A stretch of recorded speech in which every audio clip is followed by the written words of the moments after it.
मुझे आपको इत्तला देते हुए मसरत हो रही है कि बम्बई हाई कोर्ट के जस्टिस मोरे और जस्टिस भारती डांगरे ने अपने एक फैसले में जो कि उनके सामने रखा गया था कि वडाला में वाजिद नामी एक कमसिन बच्चे के साथ पुलिस ने तशद्दुद किया था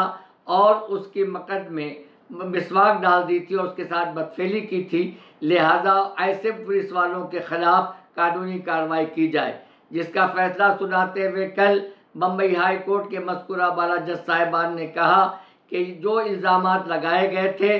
वो उसको देखने के बाद, उसके फुटेज वगैरह देखने के बाद ये बात साबित हो गई है कि पुलिस ने इस तरीके की हरकत की थी, लिहाजा